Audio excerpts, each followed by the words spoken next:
ದಿನದಿಂದ ದಿನಕ್ಕೆ ರಾಜ್ಯದಲ್ಲಿ ಮೈಕ್ರೋ ಫೈನಾನ್ಸ್ನ ಉಪಟಳ ಜಾಸ್ತಿ ಆಗ್ತಾ ಇದೆ. ಇದನ್ನ ಮನಗಂಡಂತಹ ರಾಜ್ಯ ಸರ್ಕಾರ ಅದನ್ನ ನಿಯಂತ್ರಿಸುವಂತಹ ನಿಟ್ಟಿನಲ್ಲಿ ಮತ್ತೊಂದು ಹೊಸ ಹೆಜ್ಜೆಯನ್ನಿಟ್ಟಿದೆ. ಮೈಕ್ರೋ ಫೈನಾನ್ಸ್ ಕಿರುಕುಳ ಕೊಟ್ಟರೆ ಸಹಾಯವಾಣಿಗೆ ಕರೆ ಮಾಡಿ.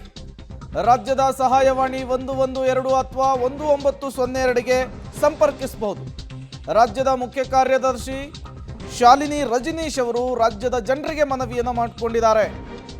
ಈ ಮೂಲಕ ರಾಜ್ಯದಲ್ಲಿ ಮೈಕ್ರೋ ಫೈನಾನ್ಸ್ ಕಂಪನಿಗಳ ಉಪಟಳಕ್ಕೆ, ಆಟಾಟೋಪಕ್ಕೆ, ಅವರು ಕೊಡ್ತಾ ಇದ್ದಂತಹ ಕಾಟಕ್ಕೆ ಬ್ರೇಕ್ ಹಾಕುವಂತಹ ನಿಟ್ಟಿನಲ್ಲಿ ರಾಜ್ಯ ಸರ್ಕಾರ ಒಂದು ಹೊಸ ಮಾರ್ಗವನ್ನು ಕಂಡುಕೊಂಡಂತೆ ಕಾಣಿಸ್ತಾ ಇದೆ.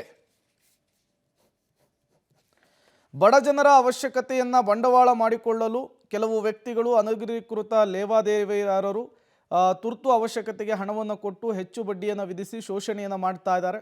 ಅಂತಹ ವ್ಯಕ್ತಿಗಳು ಅಥವಾ ಸಂಸ್ಥೆಗಳ ವಿರುದ್ಧ ಸಾರ್ವಜನಿಕರು ಸಹಾಯವಾಣಿ ಸಂಖ್ಯೆಗಳಿಗೆ ದೂರನ್ನು ಕೊಡಬಹುದು ಅಂಥೇಳಿ ಈಗ ರಾಜ್ಯದ ಮುಖ್ಯ ಕಾರ್ಯದರ್ಶಿ ಶಾಲಿನಿ ರಜನೀಶ್ ಅವರು ಮನವಿಯನ್ನು ಮಾಡಿಕೊಂಡಿದ್ದಾರೆ.